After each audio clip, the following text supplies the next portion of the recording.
Hello, hello, hello, hello, hello, hello, hello.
Hello, have you listened to me? Yes, sir. Yes, sir. Yes, sir. Hello. Yes, sir. আমাকে এটা এখন বের করে দেবো।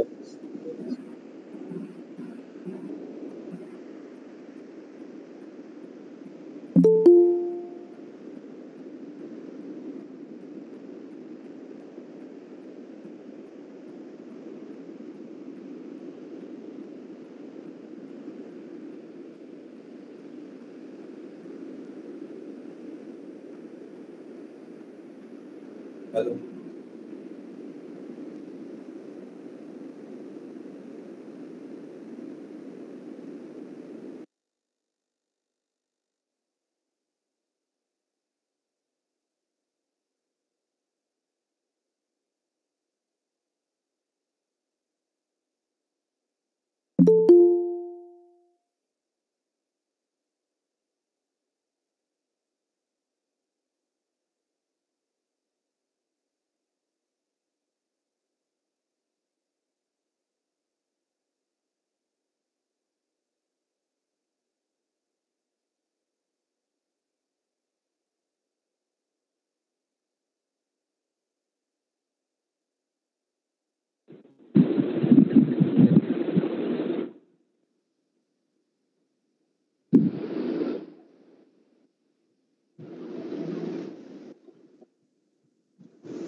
Just for a 5 minutes, we are waiting. Some are left, they are joined. Then we will start.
হ্যাঁ, ওদের কোথায় হচ্ছে?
একটা ফ্যান বন্ধ করে দিন।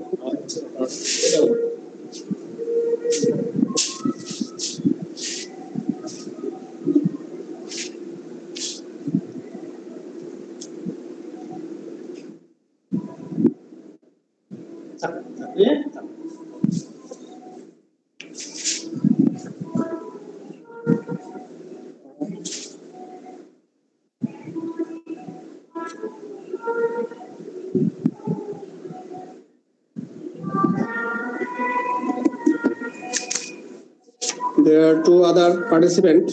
They are not joining now, till now here. So let's start. Can you hear me? And Yes. hello? Yes. Yes. Yes. Okay. Now here is around 15 participants, and I will call the name one by one. Then just you have to say your topic and brief introduction of yourself and the topic. Then just try to finish the theme of your topic in 5 or 6 minutes. Okay. Now I am requesting Prashanto Odhikari to present your lecture or deliver your lecture about the participation of rural people in good governance through Panchayat Raj systems. Prashanto Odhikari, are you present here?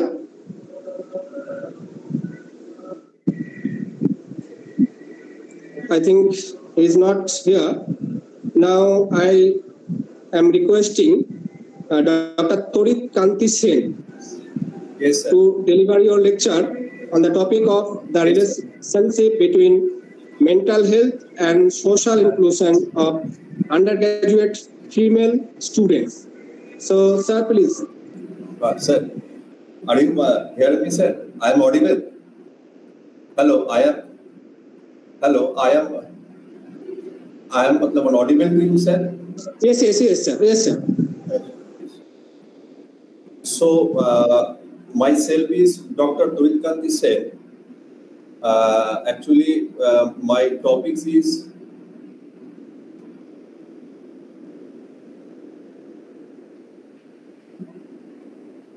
my name is Dr. Torit Kanti Sen, and I am an assistant professor, Department of Commerce, Bolpur College, and my my paper title is a relationship between mental health and social inclusions of undergraduate female student. Sir, my slide is visible or not? Yes, it is okay. Okay. So now, actually, You may continue. so much time. Actually, sir, thank you for giving me an opportunity. So, first, a very, very good afternoon to the respected chairpersons and to all the other paper present over here. So, I am going to represent my paper, which is entitled A Relationship Between Mental Health and Social Exclusions of Undergraduate Female Student. Directly, I come to my objectives. The paper has an attempt to identify the socio-demographic criteria as a risk factor for social exclusions and connections between mental health and social exclusions. So, now the sample size calculator was used to find out the required number of sample, and it was found and it was come 330 sample, and I select 330 sample from each semester, that is first semester, third semester and fifth semester, 110, and data were collected in three parts. First, I have gathered information regarding the demographic factors such as age, marital status, family income, locations, and parents' formal education. Sir, please, the sound is not clear. Hello. Sir, please Hello. keep the headphone speaker close to your mouth. Hello.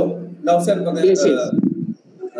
So, Okay. in first part, I gather information regarding the demographic factors such as age, marital status, family income, locations, and parents' formal educations. And in second sections, I collect the informations regarding the social exclusions behavior by using a questionnaire which consists 7 items. And in third sections, the mental health of female undergraduate student was measured by the General Health Questionnaire 30 versions, which is recommended by the World Health Organizations, and it's contain 30 multiple questions. And I use the cutoff mark or the cutoff score, that is your 3.45, to determine the social exclusion rate, and 8 cutoff for to determine the prevalence or symptom of mental health problem among the female student. So now, directly I come to the before come to the finding, I want to mention that here I have considered 3 social exclusions dimensions, that is social activity and social relations and social service. Now the finding, it was found that 149 students out of 330 who scored above the cutoff, that is 3.45, that is 45% students were found socially excluded from social activity, social relations, and social service. It was also found that there is a associations between age and social exclusions, and 69% of social excluded students belongs to age group 20 plus 1, and it's a significant, means there is associations between the age and social exclusions. Next, 59% of the married students were socially excluded, but there was no significant associations was found between your marital status and social exclusions. And third one is a major portions of the excluded student parent had no formal education, and there was a significance found between parents' formal educations and social exclusions. And the last parameter was wealth index of household. 58% of excluded social student, they belongs to poor family, and another a major portions of excluded student, they also belongs to rural area. So this finding about the socio-demographic factor and social exclusions. Now, come to the now on the other hand, it was found that 63 students among 140 socially excluded students, that is 42% of the social excluded students had a symptom of mental health problem. Among that, 44% of the mental health problem student, they belongs to elder age group, and there is a significance between age and mental health problem. Second thing, 47% socially excluded student whose parent had a formal education. So, there are associations between parents' formal educations and mental health problems, but there was no significant associations found between the marital status and mental health problem, but there is a highly significant between wealth index and social and mental health problem. So now I want to draw my conclusions. So therefore, it's very important to arrange a female mental health care program at college campus for improving for significant improving in mental health, as well as to address several dimensions of social exclusions. Thank you, sir. Thank you, sir. If there is any questions, please raise up. No. If there is any question from the participant, other participants? Yes. Yes. Okay, there is a limitation of time, so we are going to the next participant. Thank you. Thank you, sir. Now, I am requesting Debasis Das to present your lecture on the impact of Monrega on social inclusion. Thank you, sir. Debasis Das. Thank you, sir. I am Debasis Das. I'm audible? Yes, sir. clearly audible. Yes, sir. Okay, sir. I am Debasis Das, Assistant Professor of Dr. B.R. Ambedkar Institute of Education, Dept College, Balarampur, Modarat, South Chব্বিশ Pargona, West Bengal. Here I am present the topic, the impact of Mahatma Gandhi National Rural Employment Guarantee Act, which called Manrega, on social inclusion. The National Rural Employment Guarantee Act, which called Manrega today, which established 2005, is a landmark in Indian history too of post-independent social security law. Made after a successful legal strategy, and significantly, it is a very good thing of every citizen of Indian for to necessary job and necessary his earning and become a good lifestyle in every citizen for this after COVID period. Every citizen who is jobless or social inclusion, making a fair society, offer equal opportunity to dignity, to respect, for every irrespective of caste, sex, religion, the basis of identity of their part of society, any part of our society. Introduction today, almost all society are suffering with some social problem. India is also suffering in large number of social issues of in this country, such as caste system, child labor, gender inequality, and many more. Just like religion conflict, it is high time to the society to get relief from those those to take illiteracy to affect the Manrega program to include the every citizen who are jobless. The program not only the provide employment but also the focus on inclusive growth by converting every Indian citizen environment, reducing rural-urban migration of rural Indian, social exclusion, involved discrimination of the group of the pupil of those who age, disability, HIV status, migrant status, whichever in this life in the social inclusion as any mechanism to focus on the improvement that trumps to participate in the society of the pupil who are deserving of a job basis of the age, sex, disability, race, or any of in religion, economic status in these rights. Background of the Manrega in 1991, P.V. Narasimha Rao government is introduced this pilot project, but this project called Manrega is called 2005. The scheme was called Employment Assure Scheme, which started let every and in the Manrega after the merge with the food and work program in the earlier 2000. Manrega 2005, earlier known as the Narega, is the Indian labor law and the social security measure that aims to guarantee the right to work. Every Indians to right to work.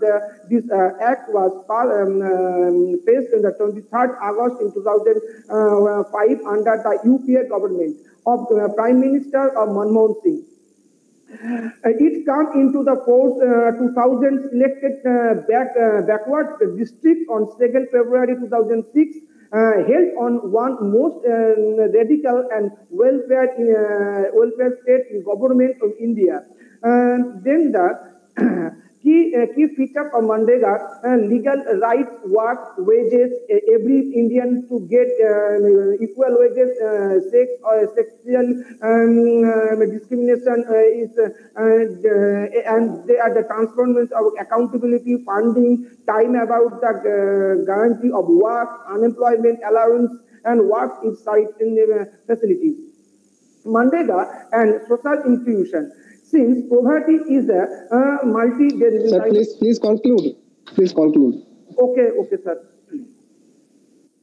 It is an inclusion. My topic found financial inclusion, women empowerment, empowerment of marginal section. In this Mandega, every Indian citizen who are backward or economically backward or sexually harassed, they are empowered in this field or in this sector. So every SC marginalized group are also employment, and they get every job, they get unskilled job and get some money and improve our day-to-day lifestyle.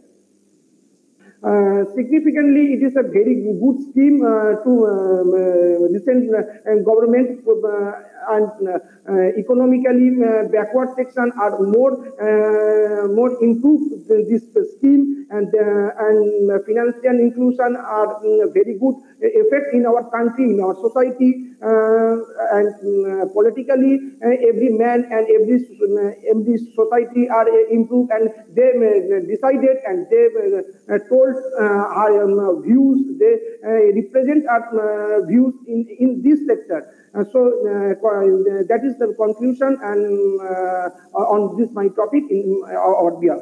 Thank you, sir. Thank you all. Okay. Thank you. You gave important information about the impact of Monrega on social inclusion. So, there is any questions from the participant? Sir, I don't have any questions. Yes. No, sir. Actually, I don't have any questions. Actually, sir, I want to know something about the financial inclusion, sir. Sir, how to do it? Financial inclusions, it depends on what factors. Actually, I have a little more idea about that. So, I am eager to know, sir, what are the variables or what are the factors on which financial inclusions will be depend, sir? Financial inclusion means some earning power, some jobs and earning power, and they decided to involve your society to get the opportunity to every her child or his child to get education, get lifestyle, and every aspect of every citizen to get his lifestyle to improve and our day-to-day life. Thank you, sir. Thank you, sir. Thank you. Now I am going to the next participant because time is so limit. Now I am requesting to deliver your lecture, Andrila Dasgupta, Dr. Andrila Dasgupta, on the topic of globalization, gender and social inclusion. Are you present here? Am I audible? Yes, of course. Okay. Thank you. So, very good afternoon, all. I am Dr. Andrila Gupta. I am Assistant Professor and Department of Political Science, Vivekananda College for Women, Kolkata. So, my topic is globalization and its impact on gender and social exclusion. So, as we know, globalization, it is affecting people differently. So, who they are, what they are doing for their living. So, it opens up new opportunities for many, and it also makes others vulnerable. So, if we look at it from the new liberal perspective, social exclusion, it can be seen as something which is inevitable, but also it can also have several side effects of global economic realignment. So when we look at social exclusion as a concept, it is necessary result of entire global production, and of course, how the workers often they are excluded from this social protection. So my paper it basically tries to examine. Madam. Yes. Excuse me. Uh-huh. Please on your video. Actually, sir, there is some problem. Like I don't know for some reason it is not coming. Okay. So I tried it several times.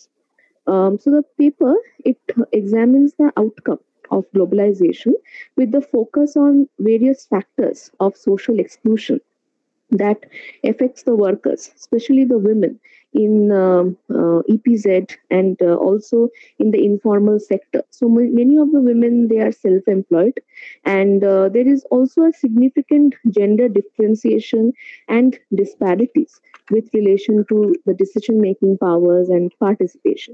So we know that there is gender inequality and also discrimination. Women are affected negatively. So even if globalization is bringing about several opportunities for women, there are also to a great extent where women are exploited by this process of globalization. So the concept of social exclusion it is very important, and today it is a very prevalent and very important topic as a part of social policy and also various policy approaches in developmental agencies. So as we know that when it comes to policy making, and when it comes to exclusion and inclusion, it is all about power and how the power is being dispersed, and also how the individuals they are being shaped by the social processes and institutions. So social exclusion theories it tries to look at various factors, such as the structure and also what is the social condition. So social exclusion is mainly about marginality and also about how the power is to be distributed. And that is why here, when we talk about social exclusion and gender, it is very important to bring about Max Weber's concept of social closure, that is, to discuss the process of exclusion to restrict access of marginalized women to various resources and opportunities. So today, we see that there are various means of exploitation in the name of, say, governance, which is preventing women from joining the mainstream. So in India, we will find caste, religion, class, ethnicity. So all these are also bringing about series of discrimination, and they are perpetuating subordination of women even in the globalized world. So it is very important for us to understand that globalization it has resulted in inequality, it has increased the wage gap, it has also increased discrimination, it has also increased subordination. So it is very important for policymakers to focus on gender based policies that can allow the women to participate and to be treated equally. Thank you. Thank you, madam.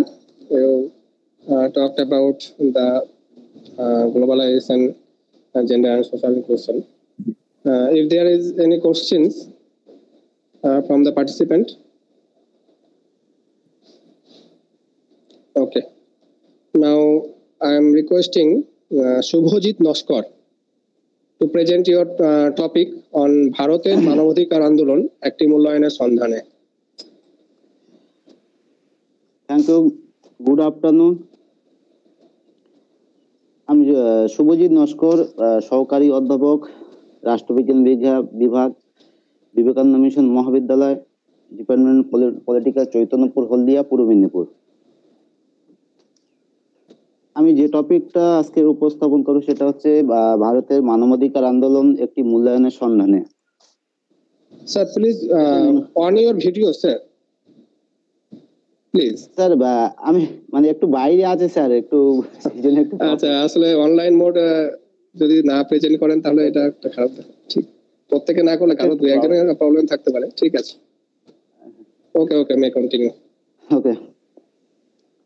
19বিংশ শতাব্দীর দ্বিতীয়ার্ধে British শাসনের বিরুদ্ধে প্রতিবাদ ও প্রতিরোধের মধ্য দিয়ে মানবাধিকার আন্দোলনের যে সূচনা হয়েছিল, যে স্বাধীনতার আগে ভারতের নানা প্রান্তে বিভিন্ন সমিতি ও সংঘ গড়ে উঠেছিল। তা হচ্ছে স্বাধীনতার উত্তর পর্বেও তা অব্যাহত রয়েছে। বিশেষ করে মানে স্বাধীনতার পরবর্তী যে রাষ্ট্রীয় সন্ত্রাস ও মানবাধিকার মানবাধিকার আন্দোলন প্রসারের ক্ষেত্রে একটা গুরুত্বপূর্ণ ভূমিকা নিয়েছিল। তবে সম্ভবত জরুরি অবস্থা, যেটা হচ্ছে 1975 থেকে 77 সালে যে মানবাধিকার আন্দোলনের ক্ষেত্রে মানবাধিকার আন্দোলনের প্রসারের ক্ষেত্রে একটা বিস্তৃতি লাভ করেছিল। এই এই আন্দোলন একটি জাতীয় চরিত্র অর্জন করেছিল, যে দেশবাসী বিভিন্ন যে মানবাধিকার সংগঠনের এর মাধ্যমে যে দেশে বিভিন্ন মানবাধিকার সংগঠনের উদ্ভব, তাদের কার্যাবলী ক্রমশ বৃদ্ধি পেয়েছিল। সর্বোপরি যেটা হচ্ছে ভারতের মানবাধিকার আন্দোলনের এই চরিত্রটা হচ্ছে কি বহুমুখী, কারণ ভারতের মানবাধিকার আন্দোলনের যে দীর্ঘ পথ ও অতিক্রম করেছে, বিভিন্ন মানবাধিকার কমিশন গড়ে উঠেছে, তা সত্ত্বেও বলা যায় যে ভারতের মানবাধিকার আন্দোলনকে আরো সক্রিয় হতে হবে। বিশেষ করে যে শহরাঞ্চলে শিক্ষিত সমাজের একটি মধ্য এই বিষয়গুলি অনেকটা সজাগ থাকতে হবে এবং মানবাধিকার রক্ষার বিষয়টি তথ্যগত এবং আইনি পরিকাঠামোর মধ্যে এটাকে সীমাবদ্ধ না রেখে সামাজিক স্বতঃস্ফূর্তদের উপর ছেড়ে দেওয়া উচিত। বিশেষ করে যে পাশ্চাত্যর আমরা যে মডেলকে পুরোপুরি আমরা অনুসরণ না করে বা ভারতের ক্ষেত্রে সেটাকে সফল না হতে পারে, পাশ্চাত্য মডেলকে আমরা অনুসরণ করে সেক্ষেত্রে ভারতে সেটা সফল হতে নাও পারে। ভারতীয় সমাজের যে নিজস্ব গতি প্রকৃতি সেই দিকে বিবেচনা করে মানবাধিকার রক্ষার জন্য আমাদের পদক্ষেপ নিতে, বিশেষ করে শাসন বিভাগ, আইন বিভাগ যদি কিছু বিধিনিষেধ প্রদান করেছে, কিন্তু বিচার বিভাগকে এক্ষেত্রে আরো সক্রিয় ভূমিকা নিতে হবে এবং আরো এগিয়ে আসতে হবে। সর্বোপরি যে শিক্ষা এবং সামাজিক সচেতনতার বিস্তার ঘটিয়ে পুরো সমাজকে উন্নতি লাভ করে মানবাধিকার রক্ষার বিষয়টি সাফল্য পাবে। ধন্যবাদ। Okay, thank you. Any question from participant?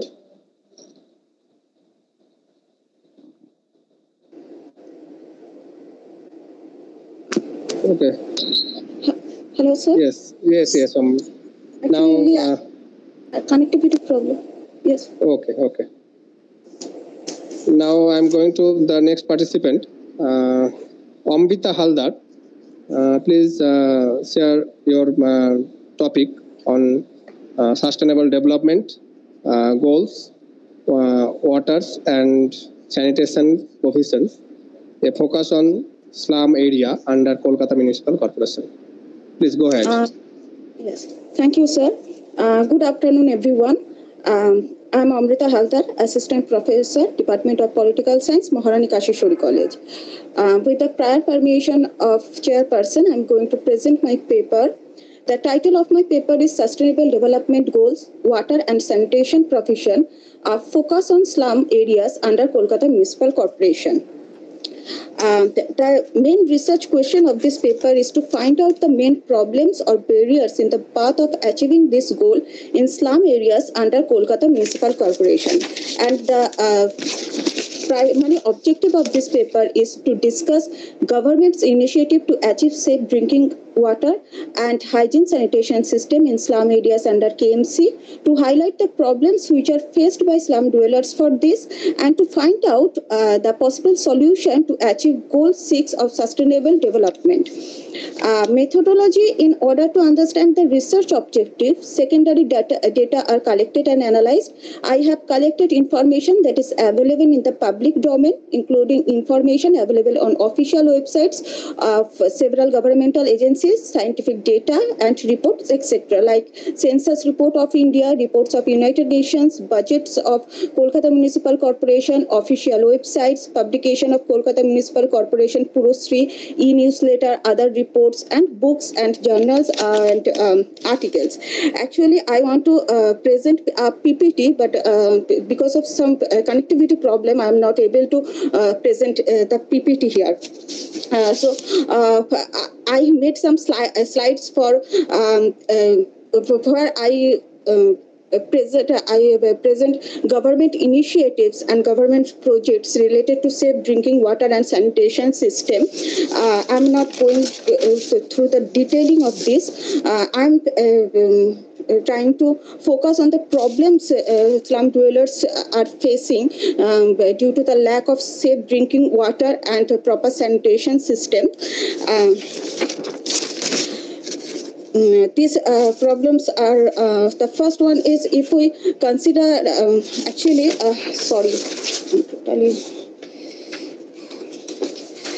there are some parameters to identify water security, and these are physical availability of water, sufficient or adequate amount of water, quality of water, and affordability of water. And for sanitation, there are three main parameters: are condition of toilets, infrastructural hygiene and personal hygiene, and drainage system. Now, if we consider the first criteria, which is physical availability of water, we can find that government is not successful yet to achieve it, because according to census report, almost half of the slum houses don't have water connectivity inside their house premises. Even government is failed to supply treated pipe water for all slum dwellers. Some slum dwellers forced to depend on tubewell, which is ground water or packaged water for their survival. Water adds extra economic burden to these families. Government even didn't able to reach the second category, that is sufficient amount of water relating to sustainable development, because 24/7 unavailability of water is the major reason behind some major issues.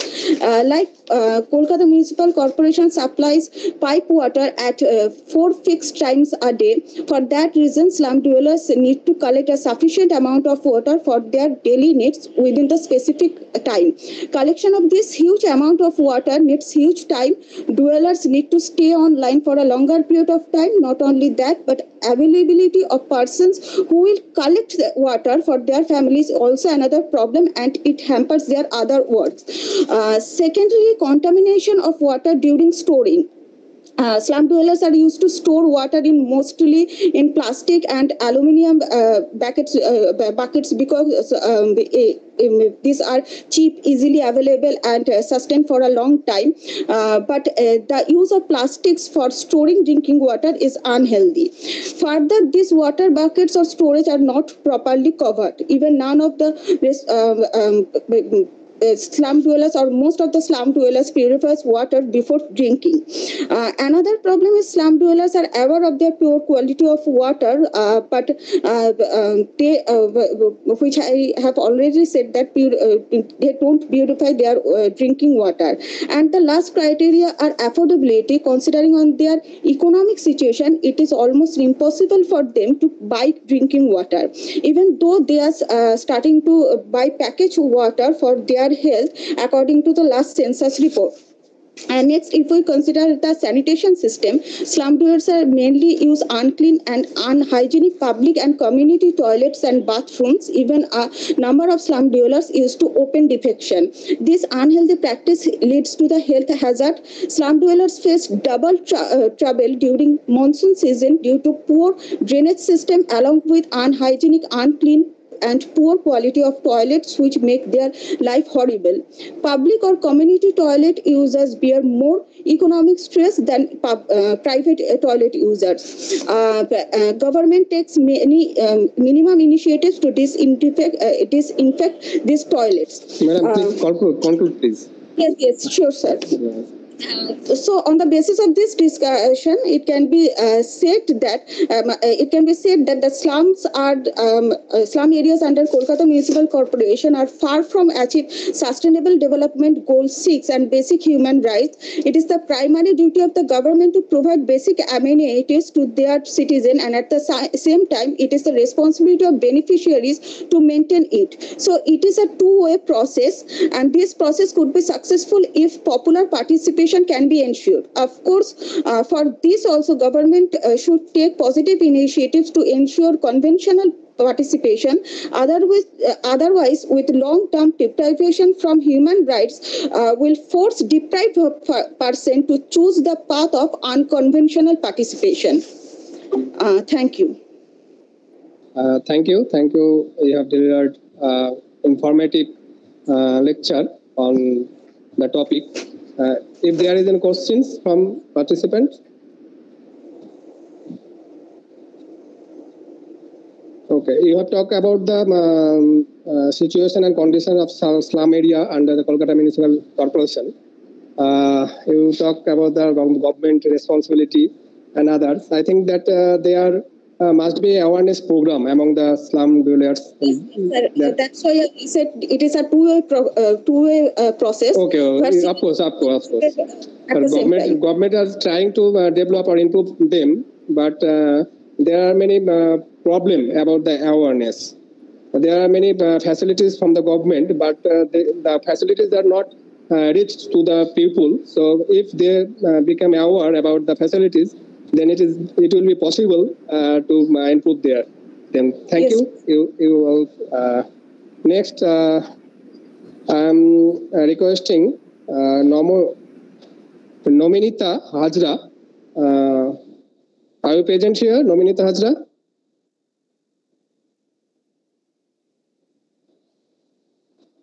Okay, I think he's not present now. Next, Bhupen Ghirimi. Yes. Please go ahead. Okay. Am I audible, sir? Yes. Clearly audible. Okay, sir. Thank you, sir. Namaskar and a very good afternoon to one and all. I am Bhupen Ghimire, research scholar in the Department of Political Science, YBN University, Ranchi, Jharkhand. The topic of my presentation today here is violation of human rights during the Gorkhaland movement and analytical study. We know that the Gorkhaland movement is a political movement in India centered on Darjeeling Hills in the state of West Bengal, where the population of Nepali and Gorkha descent has been demanding for the creation of a new state called Gorkhaland. Human rights violations frequently occur during the movement, as there has been allegedly extrajudicial murders by the police and the security forces. In 2017, there were many fatalities in conflict between the Gorkhaland supporters and the police. Supporters of Gorkhaland movement have been arbitrarily arrested and detained by the police and security forces on several occasions. Some of them were held without being charged or subjected to a trial. The government was accused of limiting freedom of expression, speech and expression, one of the basic rights of modern citizens of the world is access to information and internet. The same has been seized by the government of West Bengal in the hills of Darjeeling to sabotage the people's movement in Gorkhaland, where the Gorkhas are demanding for their separate state. As people attempted to respond, the autocracies committed by the state government in Darjeeling Hills using non-violent means, none other than the internet. The government of West Bengal also seized it, preventing the voice of those who are leading the Gorkhaland movement from being heard. Residents of Darjeeling in West Bengal are also confronting challenges since, in according to UN resolution, shutting off the internet constitutes a violation of human rights. According to reports, the authorities have deactivated internet access, outlaws public gatherings and protests, and detained individuals for posting their ideas on social medias. The Darjeeling region was also subjected to an economic blockade by the government during the Gorkhaland movement. The local population's life have apparently been impacted by this blockade, that is, short of necessities, commodities, and services. In Darjeeling Hills region, the Gorkhaland movement has also interfered with schooling. Long-term closure of school and colleges have negative impact on students' academic career. There has been several instances of human rights abuses during the Gorkhaland movement. During such movement, the government and the security services must ensure that the human rights are upheld and safeguarded, and any claims of violation should be looked into and put on trial. Therefore, there is still much to be explored and understood about the violation of human rights during the Gorkhaland movement in Darjeeling. And the purpose of this paper or presentation is to provide a potential avenues for doing so in details and arrive at a conclusion. So coming to the conclusion part, we found that from the foregoing analysis, it seems that the Gorkhaland movement, which seeks to create a separate state for the ethnic population in the state of West Bengal, India, has seen several instances of human rights violation. The economic blockade imposed during the movement caused hardship for the local population, especially those engaged in tourism and other industries, because we know that Darjeeling is totally dependent on three T's, that is tourism, tea and timber. The internet ban has also curtailed freedom of expression and access to information, and the closure of school has disrupted the education of thousands of children. These actions has been disappropriated impact on local population and have violated the fundamental human rights, including the right of freedom of expression, the right to education, the right to livelihood. The Indian government and the authorities of West Bengal should take urgent steps to address these issues and ensure that the human rights of all individuals are respected and protected. Dialogues and negotiations should be prioritized over the violent means to resolve the Gorkhaland issue, and the voices of all stakeholders should be heard and taken into account. It is essential to ensure that any resolution of the conflict is grounded in the principle of human rights and justice, and that the right of all individuals, regardless of their ethnicity or political affirmation, are respected and protected. Thank you, sir. And over to you, sir. Thank you. Thank you. You have given the informative about the caste discrimination and social inclusion, human rights during the Gorkhaland movement and another styles. So, if there is any questions from the participant.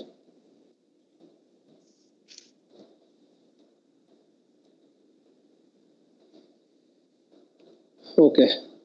Though the issue is the pre-independence era, from the pre-independence time, the Gorkhaland movement, and it is till now continue, but sometime they are demanding many things. Those are not possible or provided by the government. Now I am requesting Basudev Das. Are you present here, Basudev Das? He is requesting me to take your name as early as possible. Okay. Now. Yes, sir. I'm here. Here. Okay. Please deliver your lecture on the topic of a review of Indian-Nepal bilateral relations in the context of Medisi community citizenship issue. So, thank you. Please. Thank you, sir, for giving this opportunity. Am I audible? Yes. Clearly. Thank you, sir. Thank you. My paper name is A Review of India-Nepal Bilateral Relations in the Context of Madhesi Community Citizenship Issues. The period of Madhesi agitation of 2015 was one of the negative phases in India-Nepal bilateral relations. The question is, who are the Madhesis? Madhesis are the people who lived in Tarai area, Tarai region of Nepal, India-Nepal border, Uttar Pradesh, Bihar.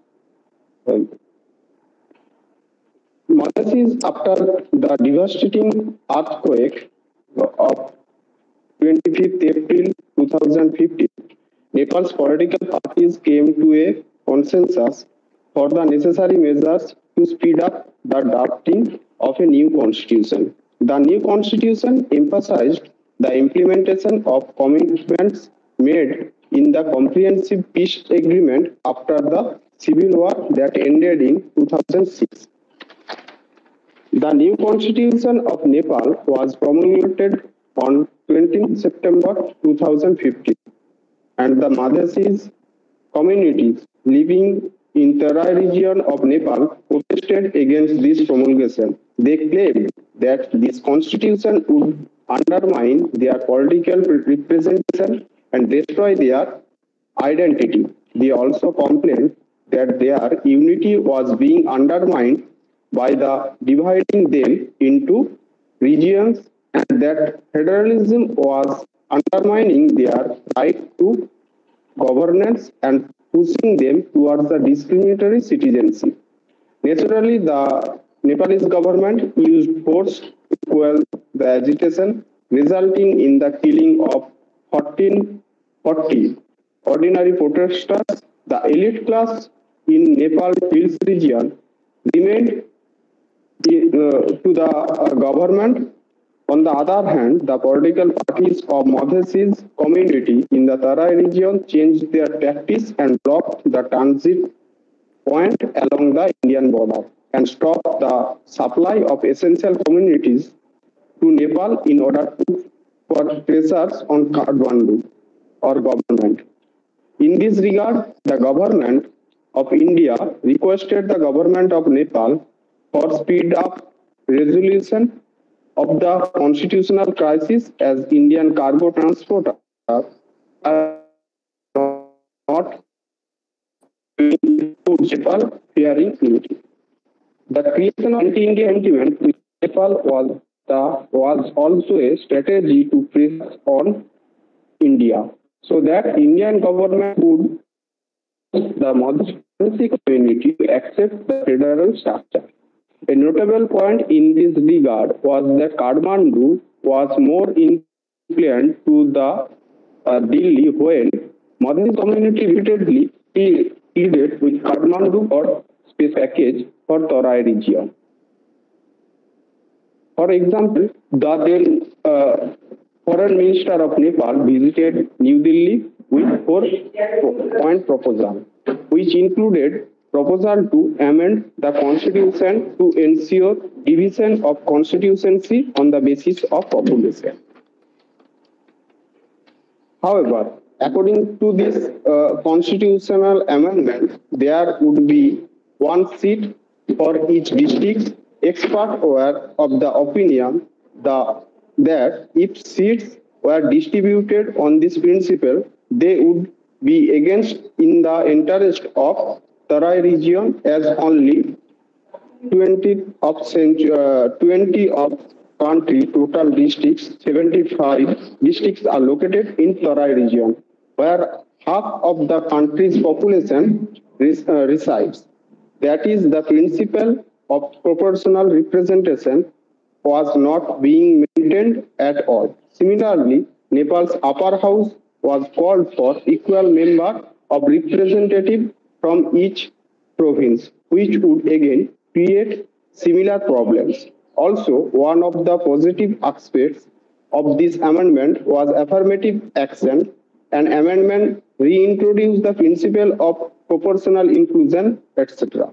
But the biggest flaw in the amendment process was that if it was not properly representative of Madhesi community, resulting in much debate about the validity of constitutional amendment. Thank you.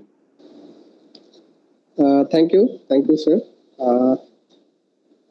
If there is any questions from the participant.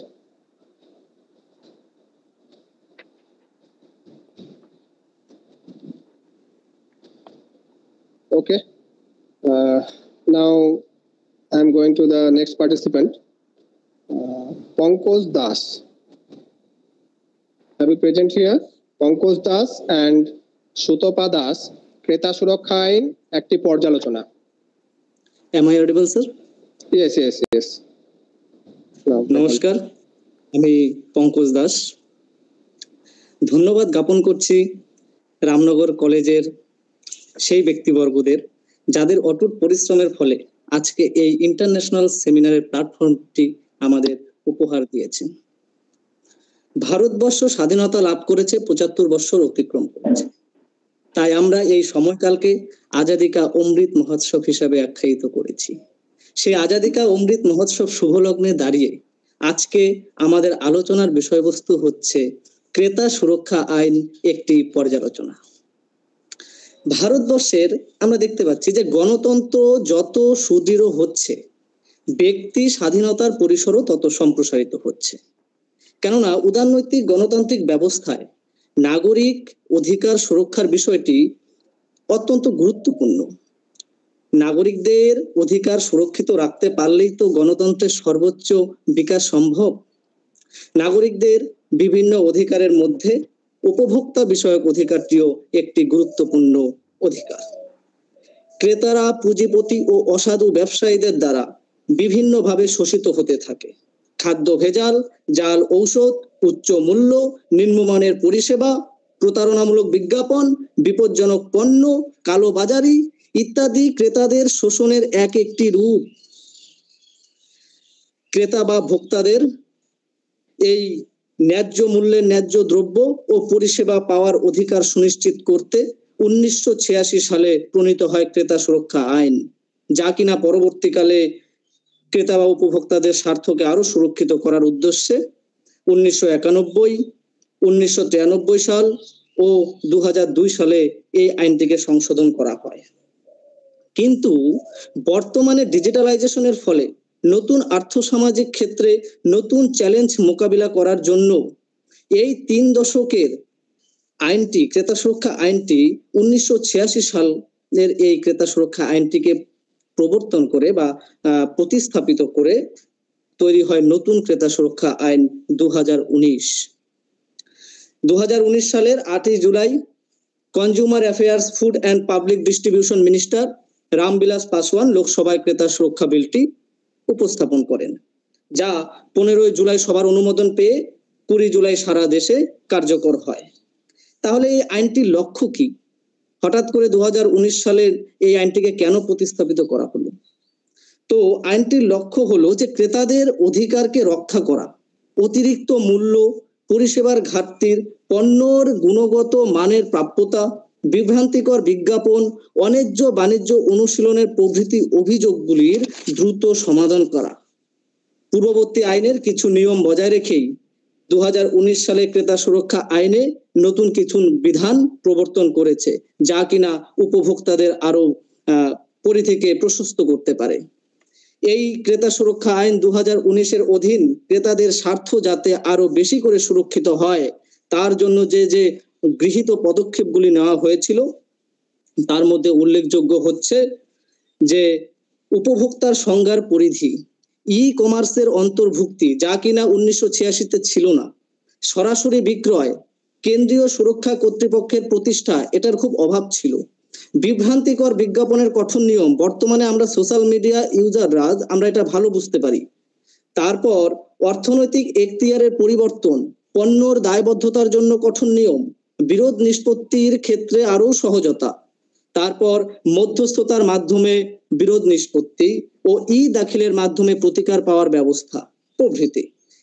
সব ঠিক আছে, 2019 সালে যা দেওয়া হয়েছে মোটামুটি আমরা একটা সম্মুখ ধারণায় পৌঁছেছি যে উপভোক্তারা যেহেতু দিন দিন যেভাবে ক্ষতিগ্রস্ত হচ্ছে, তো এটা একটা ভালো দিক। কিন্তু এখন প্রশ্ন হচ্ছে যে আমরা ক্রেতা কাদের বলবো, কারা ক্রেতা? তো যদি আমি খুব বড় না করে সংক্ষেপে বলি, তাহলে বলাই যায় যে কোনো ব্যক্তি যিনি কিনা অর্থের বিনিময়ে বাণিজ্যিক উদ্দেশ্য ব্যতিরেকে কোনো জিনিস কেনেন বা পরিষেবা গ্রহণ করেন, তা অফলাইনেও হতে পারে বা অনলাইনেও হতে পারে, তিনিই উপভোক্তা। এখন আপনাদের মনে একটা প্রশ্ন আসতে পারে যে শুধু কি অর্থের বিনিময়েই যারা পরিষেবা গ্রহণ করে তারাই ক্রেতা? তাহলে বিশেষ সুবিধাভোগী অর্থাৎ বিপিএল ক্যাটাগরি থেকে যারা বিলং করেন, যারা কিনা ফ্রি রেশন পেয়ে থাকেন সরকারি বা বেসরকারি সংস্থা থেকে, যারা সুবিধা ভোগ করেন, তাদেরকে কি আমরা ক্রেতা বলবো না? হ্যাঁ, তারাও ক্রেতা। যারা ফ্রি পরিষেবাও গ্রহণ করেন তারাও ক্রেতা। তো যেহেতু আমাদের টাইমটা খুব অল্প দিয়েছে, তো মানে ক্রেতা সুরক্ষা এমন একটা বিষয় যে এর পরিধির শেষ নেই। তো আমাদের যে রিসার্চের আর যতটুকু আমরা বলতে পেরেছি একটা সম্যক ধারণায় পেয়েছি, কিন্তু আমার আরেকজন সহপাঠী আছে, তাকেও একটু সময় দেব আমি। তো আর হয়তো 2-1 মিনিট পাওয়া যাবে, তো আমি তাকে রিকোয়েস্ট করছি। Please quick. নমস্কার, আমি সুতপা দাস। আজকে আমাদের আলোচনার বিষয় ক্রেতা সুরক্ষা আইন একটি পর্যালোচনা। আমার সহপাঠী ক্রেতা সুরক্ষা আইন অনেকটাই বলে ফেলেছেন, এর কিছু অংশ আমি সংক্ষেপে আলোচনা করছি। যদি কোনো ক্রেতা ঠকে যান বা ক্ষতিগ্রস্ত হন, তাহলে সে কিভাবে প্রতিকার পাবে বা তার অভিযোগ কোথায় দায়ের করবে, তার জন্য রয়েছে ক্রেতা আদালত। ক্রেতা আদালত একটি 3 স্তর বিশিষ্ট ক্রেতা আদালত, যার জেলা স্তরে রয়েছে জেলা আদালত, জাতীয় স্তরে জাতীয় আদালত এবং রাজ্য স্তরে রয়েছে রাজ্য আদালত। এই আদালতের এখতিয়ার অর্থের পরিমাণের ভিত্তিতে নির্দেশ করা হয়েছে। যদি কোনো ক্ষতিগ্রস্ত ক্রেতা বা উপভোক্তা তার ভোগ্যপণ্য এবং ক্ষতিপূরণের দাবি 1 কোটি বা তার কম হয়, সেক্ষেত্রে তাকে অভিযোগ দায়ের করার জন্য জেলা আদালতে যেতে হবে। যদি 1 কোটি থেকে 10 কোটি টাকার মধ্যে হয়, তাহলে তাকে রাজ্য আদালতে অভিযোগ করতে হবে। যদি 10 কোটি টাকার বেশি হয়, সেক্ষেত্রে তাকে জাতীয় আদালতে অভিযোগ জানাতে হবে। কিন্তু যে সমস্ত ব্যক্তি আদালতে ঝামেলায় যেতে চান না বা মামলার ঝামেলায় যেতে চান না, তাদের ক্ষেত্রে কি করে প্রতিকার পাওয়ার ব্যবস্থা? সেক্ষেত্রে রয়েছে মধ্যস্থতার মাধ্যমে প্রতিকার পাওয়ার ব্যবস্থা। মধ্যস্থতার মাধ্যম বলতে বোঝায় আপোষ মীমাংসার মাধ্যমে সে প্রতিকার পেতে পারে। এক্ষেত্রে ক্রেতা সুরক্ষা কর্তৃপক্ষ এই আপোষ মীমাংসার ব্যবস্থার মাধ্যমে ক্ষতিগ্রস্ত ব্যক্তিকে ক্ষতিপূরণ বা তার প্রতিকার দিয়ে থাকেন। এক্ষেত্রে বলতে হয় যে এই ক্রেতা আদালতে অভিযোগ জানানোর জন্য বা মামলাকে কন্টিনিউ করার জন্য কোনো আইনজীবী নিয়োগের প্রয়োজন হয় না, ব্যক্তি নিজেই সেটা করতে পারে। এরপর আসি ক্রেতা সুরক্ষা আইনের একটি গুরুত্বপূর্ণ পদক্ষেপ হলো ই দাখিল ব্যবস্থা। ই দাখিল ব্যবস্থাটা কি? ই দাখিল ব্যবস্থা হলো অনলাইনের মাধ্যমে আবেদন করে প্রতিকার পাওয়ার ব্যবস্থা। পূর্ববর্তী আইন অর্থাৎ 1986 সালে যে ক্রেতা সুরক্ষা আইন ছিল, সেখানে অনলাইন ব্যবস্থা ছিল না, কারণ তখন ডিজিটালাইজেশন ছিল না। বর্তমান যুগে ডিজিটালাইজেশনের ফলে অনলাইন ব্যবস্থাটা খুবই গুরুত্বপূর্ণ। কিন্তু অনলাইনে কি করে আবেদন করতে হবে? অনলাইনে আবেদন করার জন্য সর্বপ্রথম ক্ষতিগ্রস্ত ক্রেতাকে ই দাখিল ওয়েবসাইটে প্রবেশ করতে হবে। তার জন্য তার একটি বৈধ ইমেল আইডি থাকা আবশ্যক। এছাড়া ভোটার কার্ড বা প্যান কার্ড এই জাতীয় কোনো একটি আইডি প্রুফ থাকতে হবে। অভিযোগপত্রে কি কি লিখতে হবে? অভিযোগপত্রে লিখতে হবে ব্যক্তির নাম, ঠিকানা, বিবরণ এবং যার বিরুদ্ধে সে অভিযোগটি করছে তার নাম, ঠিকানা, বিবরণ এবং তার please shortly conclude your topic. বা সে কি অভিযোগ করতে চাইছে সেটা সবকিছু লিখে তাকে অভিযোগটি দায়ের করতে হবে। এক্ষেত্রে তাকে সামান্যতম ফি দিতে হবে। কিন্তু যদি সে তার মামলা বা ক্ষতিপূরণের দাবি 5 লক্ষ টাকার কম হয়, সেক্ষেত্রে কোনো ফি প্রয়োজন হবে না। এছাড়া যারা বৈদ্যুতিক যন্ত্রাংশের মাধ্যম ব্যবহার সক্ষম নয়, তাদের জন্য রয়েছে সিএসসি কেন্দ্র অর্থাৎ কমন সার্ভিস সেন্টার। ব্যক্তি আশেপাশে যেখানেই সিএসসি কেন্দ্র রয়েছে সেখানে গিয়ে তার অভিযোগ দাখিল করতে পারে। সেক্ষেত্রে সিএসসি কেন্দ্র তার কাছ থেকে সর্বনিম্ন 50 টাকা ফি নিতে পারবে। ক্রেতা সুরক্ষা আইন যেরকম ক্রেতাদের বিভিন্ন ক্ষমতায়ন ঘটিয়েছে, তেমন বিভিন্ন সুবিধাও দিয়েছে। যেমন জীবন বা সম্পত্তির জন্য ক্ষতিকারক কোনো দ্রব্য যদি সে কিনে থাকে, সে যদি ক্ষতিগ্রস্ত হয়, সেক্ষেত্রে দ্রুত প্রতিকার পেতে পারে। বা বিভিন্ন দ্রব্য বা প্রতিযোগিতামূলক দামের মধ্যে সে তার পছন্দের অধিকারটি বেছে নিতে পারে। সে ক্ষতির সম্মুখীন হলে ক্ষতিপূরণ দাবি করতে পারে। ক্রেতা সুরক্ষা আইন যেমন ক্রেতাদের ক্ষমতায়ন করেছে, তেমনি ব্যবসায়ীদেরও তাদের পণ্যের প্রতি দায়বদ্ধতায় বৃদ্ধি ঘটিয়েছে। আধুনিক প্রতিযোগিতামূলক বাজারে টিকে থাকতে হলে ব্যবসায়ীকে যেমন সঠিক মূল্যে, সঠিক গুণমানের, সঠিক পরিমাণে পণ্য প্রদান করা আবশ্যক, তেমনি ক্রেতাকে সচেতন ভাবে কেনাকাটা করা আবশ্যক, কারণ সচেতন ক্রেতা সুরক্ষা। ধন্যবাদ। Okay, thank you. Please take a limit time. Just I am requesting the rest of the participant to finish your topic in 6 minutes. Now I'm Yes, yes, okay. Now I am calling Srikanto Mondol. Please deliver your lecture on refugees and their human rights. Srikanto Mondol, are you present here? Okay. Next participant, Rima Pal. Rima Pal. Yes. Please deliver your lecture on the topic human rights and the children in India, a critical study. Please go ahead. Good afternoon, Madam, everyone. please took your phone this like. Please. Okay. Landscape. Place your phone landscape. Then it will be visible. Good. Yes. No. Okay. Myself Rima Pal, student of the Rabindra Bharati University, and my paper name is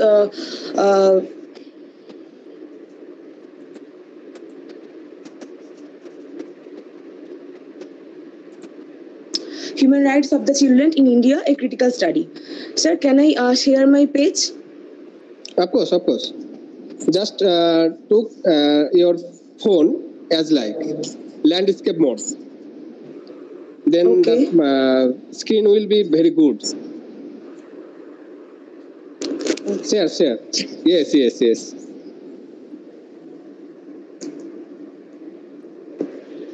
Okay, continue. Okay, thank you. Firstly, all human beings have the human right. Not only the adult, but also the child have the human right. Whenever a child grows up in the mother's womb as a fetus, from this time he comes under human rights. All children, irrespective of their caste, creed, religion, sex, or disability, have human rights.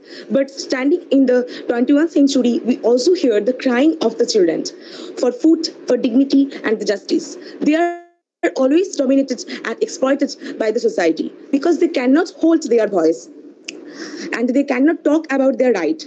In this situation, not only the parents are responsible, but also the responsible for our Earth's reality. Most of the time, we see and hear the cry and the miserable condition of the child on the street, bus, train, rail station. But we have nothing to do for this child. Our sovereign state accepts various policies for the upliftment of the child condition. But despite this, every day we read in the newspaper about the child trafficking, child rape, prostitution, forced labor, and the child marriage. And from the lower class to the upper class, children are the victim of the violation that may be physical, mental, social. Children have no categories, and they are always the vulnerable section of the society. Historical background of the child rights. From the ancient period to the present time, children remain a sub-dominated position in worldwide. After the First World War, various organizations came forward for the protection of the child rights because this war has a great impact on the children. In 1920, a private organization, the name of the Save the Children Fund, with the support of the International Committee of the Red Cross, play a crucial role in funding for the child. This organization first time adopted the Declaration of the Rights of the Child in 1923. The founder of this organization, Eglanton Jeff, sent to the League of the Nations for accepting this declaration.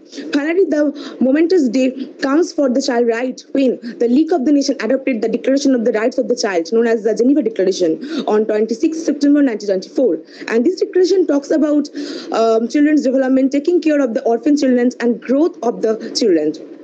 After the Second World War, the United States established a specialized agency as the name the United Nations International Children's Emergency Fund, UNICEF, on 11 December 1946 for the protection of the child rights in the entire world. Presently, it is known as the United Nations Children's Fund.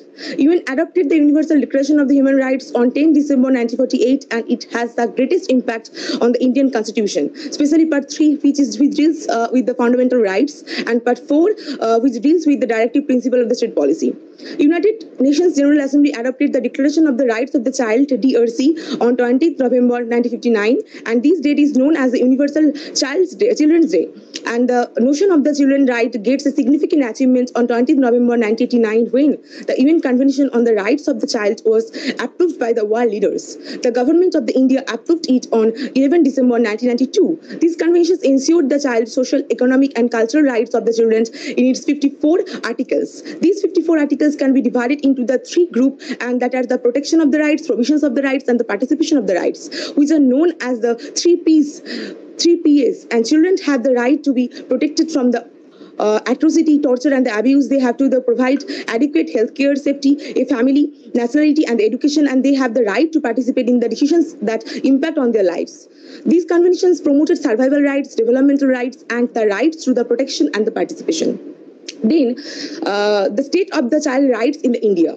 India is the second largest and populated and fifth largest economic country in the world. You also know that. And India is the homeland of the around 444 million children under the age of the 18 years, and which approximately 9% of the country of the total population, and adolescent population 10 to 19 is 253 million. As per the sample registration system is our age bulletin 2019, the infant mortality rate was 30 per 1,000 live birth, and Madhya Pradesh has the highest infant mortality rate, and which was 46 per 1,000 life.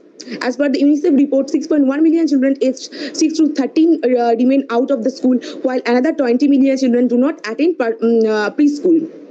Then we want to discuss the major challenges of the children in the India. There are the major challenges that face in the everyday life the children, and that is the child labor. And the main cause of the child labor in India is the poverty, obviously. According to the 2011 census, among the 259.6 million child population in the India, 10.1 million children are working in the age group of the 5 to 14 years, and out of whom 8.1 million children are engaged as agricultural laborers in the rural areas. Besides these, many children are engaged in the mining areas of the India, like Chhattisgarh, Madhya Pradesh, Karnataka, Jharkhand, Odisha, Andhra Pradesh, and Rajasthan. India is the largest mica exporters country globally, but the darkest fact is that these mica mines are dangerous for the child health. Children trafficking. Now, the present time human trafficking, especially child trafficking, is a crucial problem in the India. The children are the trafficked for a variety of the reasons. Those are the poverty, the lack of the education, lack of the awareness of the parents, and especially the girl child are the most common victim of the child prostitution, domestic servitude, child pornography, and the organ transplant, because they cannot protest against this. And third is the education and the health. Education is the basic instrument to achieve human rights, because only education can improve the mind of the people and make the people conscious to protect their rights. And besides, the society's well-being is dependent on the health of the children, as they are the backbone of the society. Most orphans and the street children are suffering from the malnutrition in the India. Then child abuse. Sexual abuse of the children is the crime, and this crime not only destroys childhood but also has a deep... Madam, briefly, please conclude here. Okay. And constitutional provision to the protected child rights. Our constitution maker take various articles input in the constitution, like Article 14, Article 15, 3 subclause, Article 21A, Article 23, 24, 39E, 39A, and 45, 51A, etc. For the protection of the child rights. And they have the various laws and the government policies to protect the child rights, like the Child Marriage Restraints Act 1929, National Policy for the Children 1974, National Commission for the Protection of the Child Rights 2005, and the National Commission for the Protection of the Child Rights 2007, etc. And conclusion is that the government of the India and the civil society organization play a crucial role in the development of the child rights.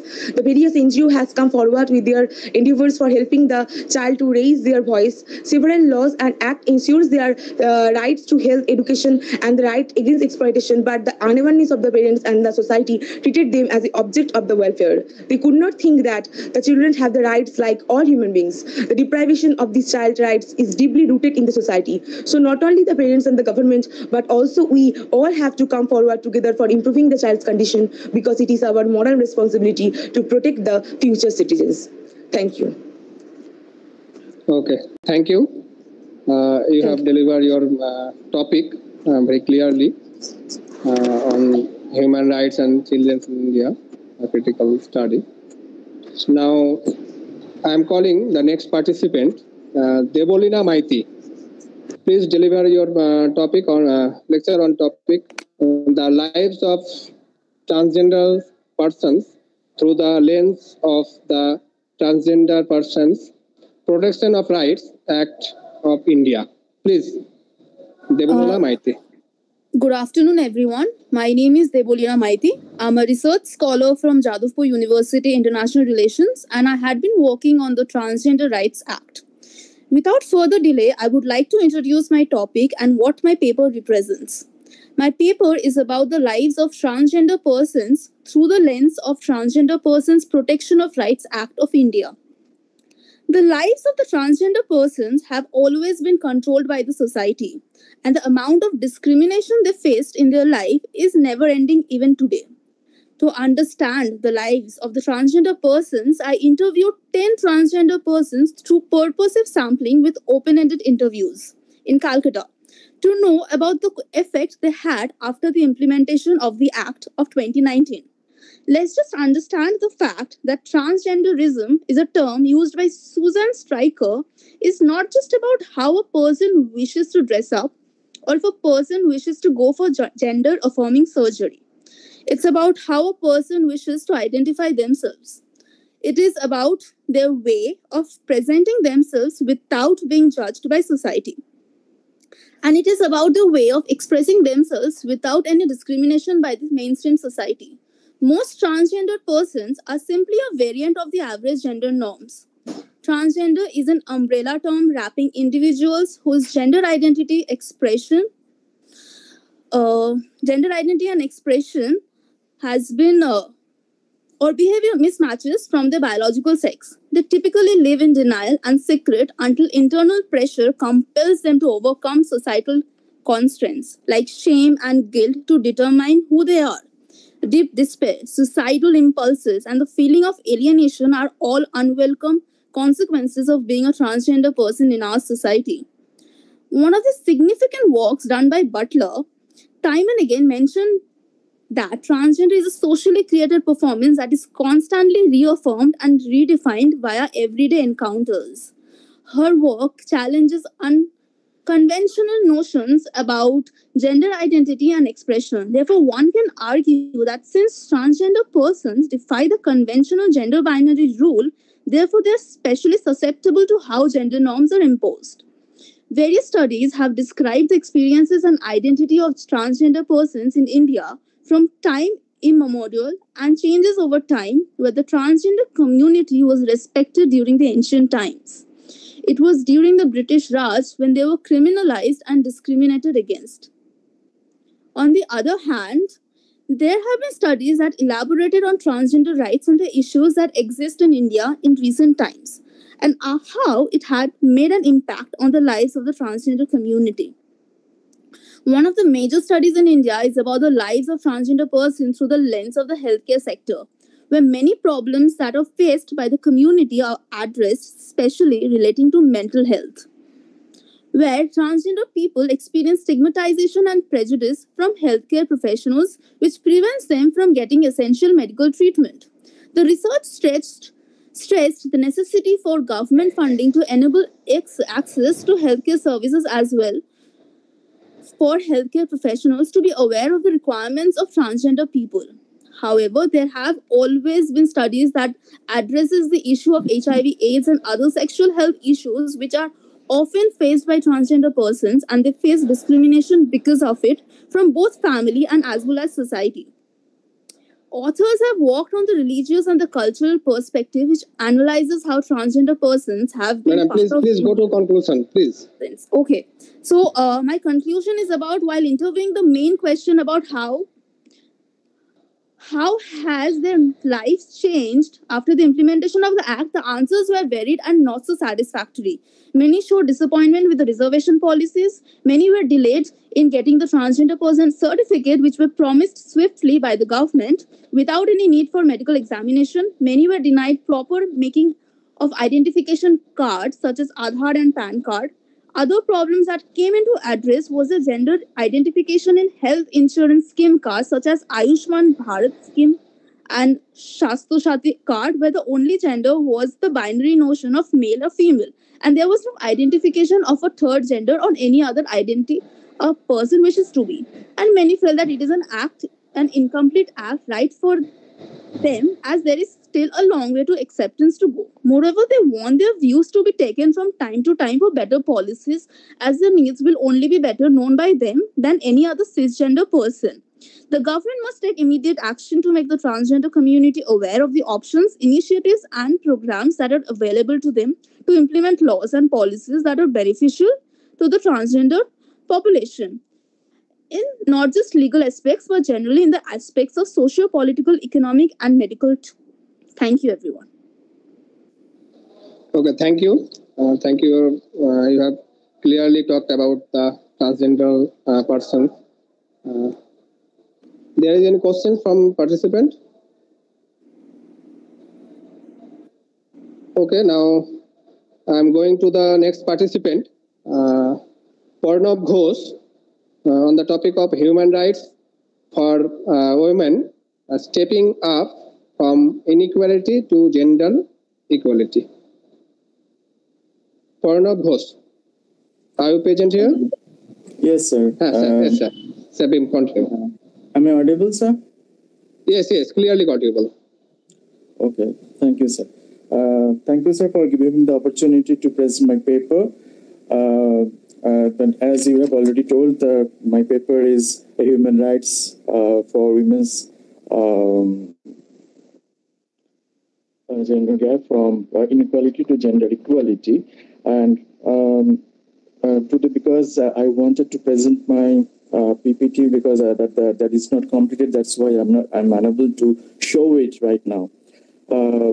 Actually, I have collected some data. I'm going to tell you my major observations, what I have my findings actually with my paper, and I'm going to highlight those main points.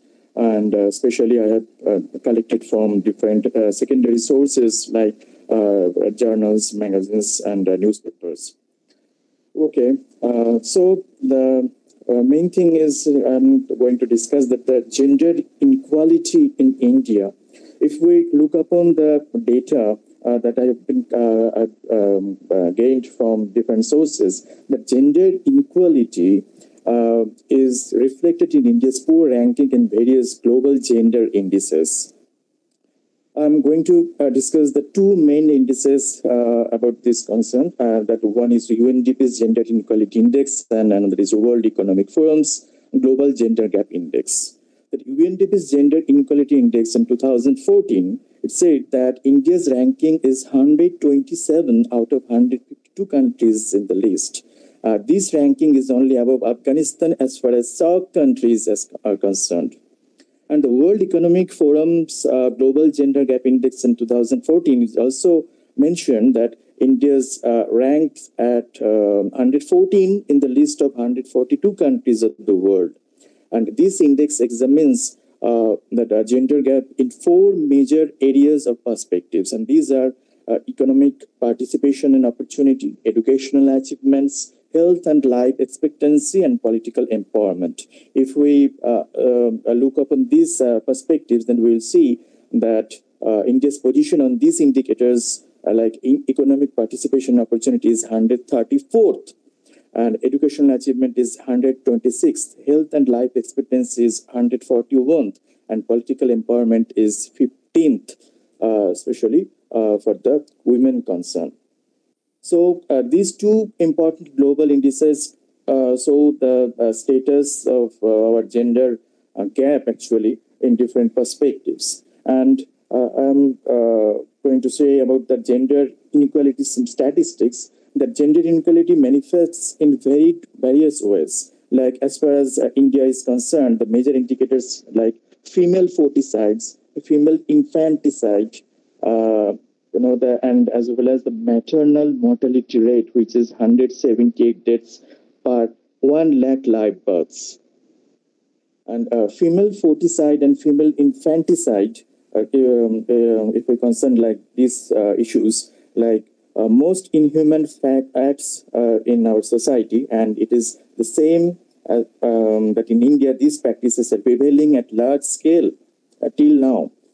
And the data shows that despite the law is in place, like prenatal diagnostic techniques, which is Regulation and Prevention of Misuse Act 1994, sex-selective abortion is still on the rise. And if we see that in our society, the gender has both the practical as well as the academic importance in many fields. Gender has social, cultural, and psychological rather than biological connotations. In most of the societies, for example, humility, submissiveness, etc., considered feminine behavior, and women are expected to behave like this. And we that imagine that women should behave like this, that they should be submissive, they should be gentle, homely, emotional, and all these characteristics that we actually want to see in a woman. And if we want to upgrade the status of women in our, especially with reference to socio-economic activities, then education is the major instrument in this concern, and government is focusing on education for all women contributions, 50% to the total country's development, and they have the contribution 50% of the total GDP. So India has made a considerable progress in this sector, and with all the efforts, the literacy rate grew 74.04% in 2011 from meager 12% in 1947.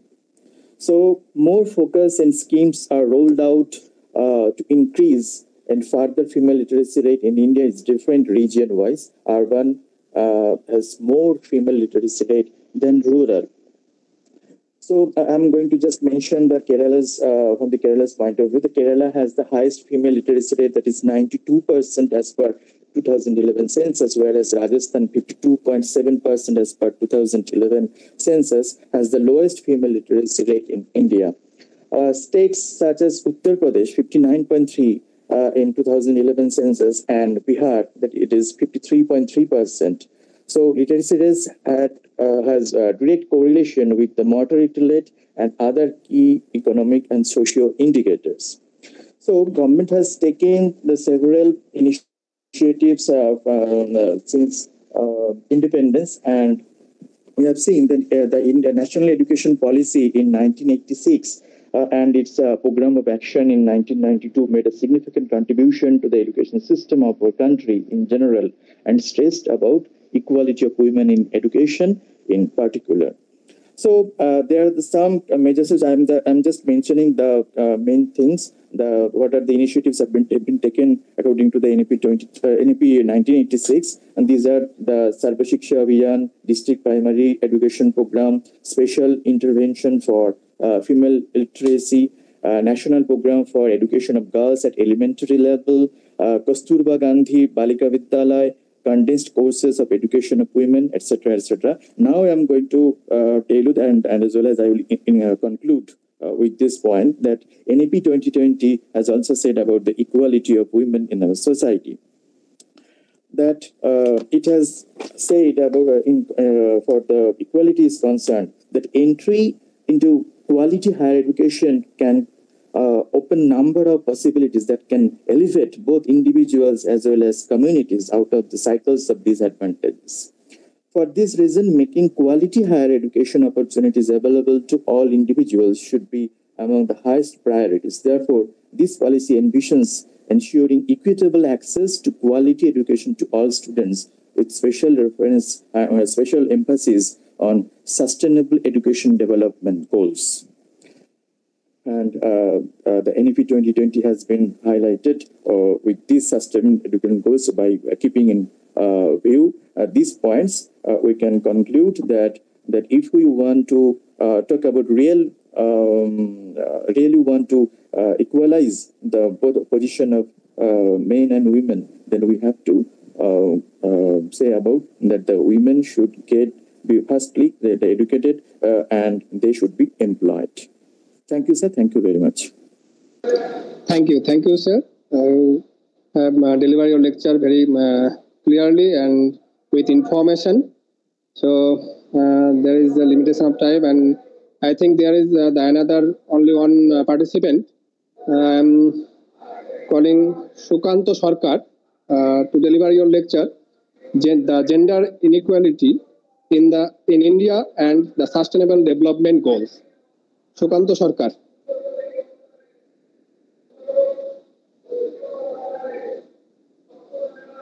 Shukanto Sarkar, are you present here?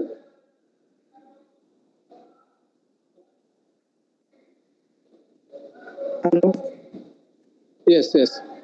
Continue.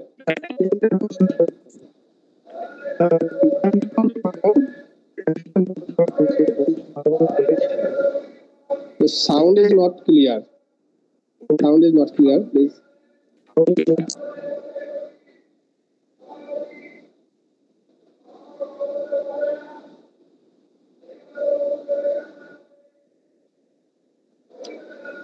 It may be network issue. Hello. Yes. Fresh. I am Shukanto Sarkar, Assistant Professor of Political Science from Ramnagar College. আজকে আমি যে paper present করতে যাচ্ছি তার title হচ্ছে gender inequality in India and the sustainable development goals.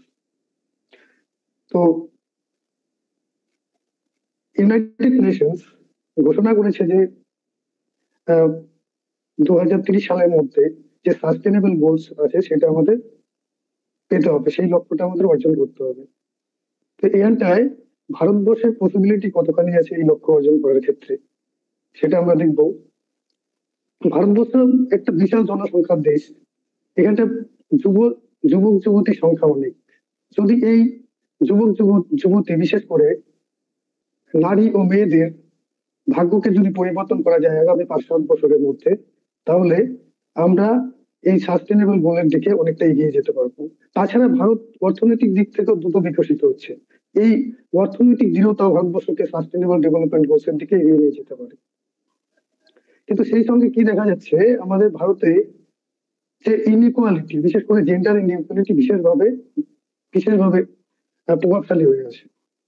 তো এক্ষেত্রে আমার পূর্ববর্তী যে স্পিকার তিনি অনেক কিছু বলে গেছেন, তাই আমি বিশেষ কিছু বলবো না। এটা আমি যে কিছু ভারতবর্ষে যে ইকুয়ালিটি, জেন্ডার ইনইকুয়ালিটি আছে সেটা কি ধরনের তার উপর একটু আলোকপাত করতে পারি। যেমন আমরা কি জেন্ডার ইনইকুয়ালিটি বলতে কি বুঝি, যে জেন্ডার ইনইকুয়ালিটি হচ্ছে সামাজিকভাবে চাপিয়ে দেওয়া নারী পুরুষের মধ্যে বিভেদ। এই বিভেদ চাপিয়ে দেওয়ার জন্য বিশেষভাবে ক্ষতিগ্রস্ত হচ্ছে কি নারীরা, তারা বেশি করে সুযোগ সুবিধা থেকে বঞ্চিত হচ্ছে। তো ভারতবর্ষে আমরা সবসময় কি পুত্র সন্তান কামনা করি, এক্ষেত্রে অনেকগুলি কারণ আছে। কারণ কি হচ্ছে, আমরা পুত্র সন্তানদেরই হচ্ছে বংশধর হিসেবে দেখি। পুত্র যখন হচ্ছে বিয়ে করবে, সেই যে বিবাহিত স্ত্রী সে হচ্ছে স্বামীর বাড়িতে থাকবে। বিয়ের সময় নারীর বিয়ের সময় আমাদের হচ্ছে কি পণ দিতে হবে। তাছাড়া আমরা বয়স্ক অবস্থায় আমরা পিতা মাতার সবসময় প্রার্থনা করি কি, যে আকাঙ্ক্ষা করি আমাদের যত পুত্র সন্তান হয়, সেই পুত্র সন্তান আমাদের কি দেখাশোনা করবে। এই সমস্ত কারণে আমরা কি সমাজের মধ্যে নারীদের হচ্ছে বঞ্চিত করে রাখছি, নারীরা হচ্ছে শোষিত হচ্ছে, নিপীড়িত হচ্ছে। কিন্তু এই বৃহৎ সংখ্যক মানুষকে, সমাজের অর্ধেক সংখ্যক মানুষকে যদি আমরা বঞ্চিত করে রাখি, তাহলে কি আমরা আমাদের সমাজকে যে সহনশীল বিকাশের দিকে এগিয়ে নিয়ে যেতে চাইছি সেই লক্ষ্য আমরা কোনো মতেই পাবো না। তাহলে যে একটা সহনশীল সমাজ যদি গড়ে তুলতে চাই, সেখানে নারীরা যদি সমানভাবে আমাদের অংশীদার হয়ে আমাদের বিকাশে অবদান রাখতে পারে, সেজন্য কি আমাদের জেন্ডার ইকুয়ালিটি নিয়ে আসতে হবে। আর সেই জন্য আমরা অনেক দেখি উদ্যোগ আন্তর্জাতিক ক্ষেত্রে গ্রহণ করা হয়েছে। যেমন 4টি সম্মেলন হয়েছে 1975 সালে মেক্সিকোতে, 1980 সালে কোপেনহেগেনে, 1985 সালে নাইরোবিতে এবং বেজিং এ হয়েছে 1995 সালে। এবং এইখানটায় সবসময় কি নারীদের ইকুয়ালিটির উপর, নারীদের হচ্ছে সম অধিকারের উপর, ক্ষমতায়নের উপর জোর দেওয়া হয়েছে। তো ভারতবর্ষেও এই যে সাস্টেনেবল ডেভেলপমেন্ট গোলস যে 5 নম্বর অবজেক্টিভ আছে, জেন্ডার ইকুয়ালিটি কথা বলা হচ্ছে, সেখানটায় এই নারীদের সাম্য, ক্ষমতায়ন, এগুলোর কথা বলা হয়েছে।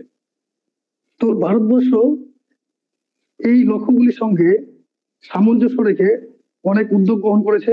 তার ফলে আজকের দিনে আমরা দেখবো যে ভারতবর্ষ ঠিক কোন জায়গায় দাঁড়িয়েছে কতগুলো ইন্ডিকেটরের মাধ্যমে। আগের বক্তা অনেক কিছু বললেন, তো আমরা দেখবো কি বার্থের সময় যে রেশিওটা ঠিক কতটা।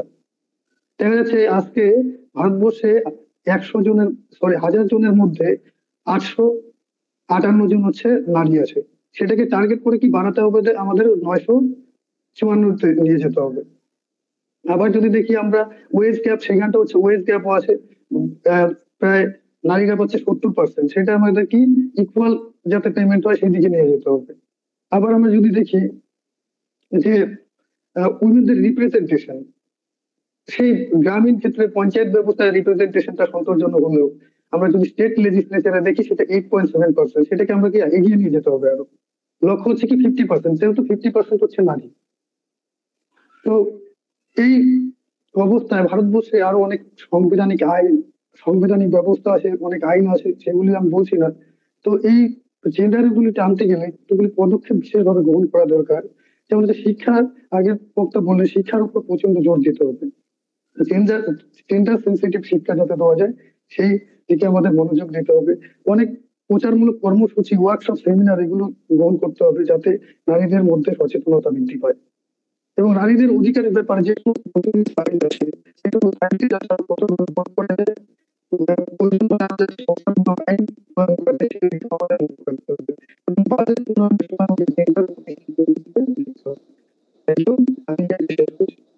Your voice is not clearing.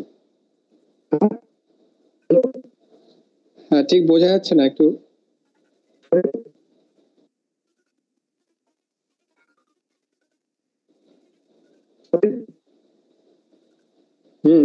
Your voice is not clear.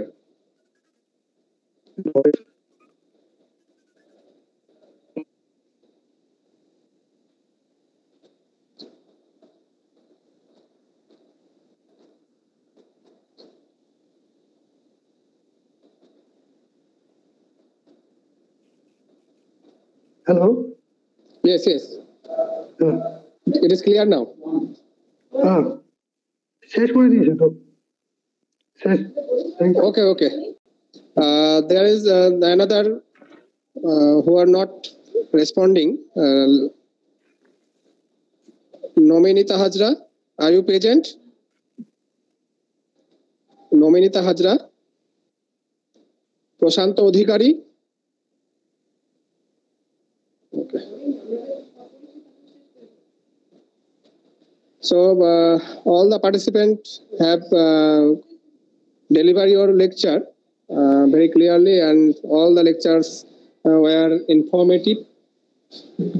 So and all the area related to human rights, you may say the mental health, Monrega, slum area, globalization, Manavadhikar Andolon, caste discrimination, Gorkhaland movement, children rights, women rights, all the area related to human rights and social inclusions, and the discussion was very informative and very clear. And I think that the listeners and the viewer who are watching this program by YouTube, they also be able to enrich their knowledge by all the discussion. So I thank all the participants, and I also would like to request to join this program because it is 2-day international seminar. So it is the first day today, and tomorrow there will be another speaker from Bangladesh and also from West Bengal, Kachrapara College, Kollan sir. So I would like to request all of you to join this program by YouTube or virtually. So thank you all to participate our international seminar. Now I am closing this program now. Okay, thank you all. Thank you, sir. Thank you, sir. Thank you. Namaskar. Thank you.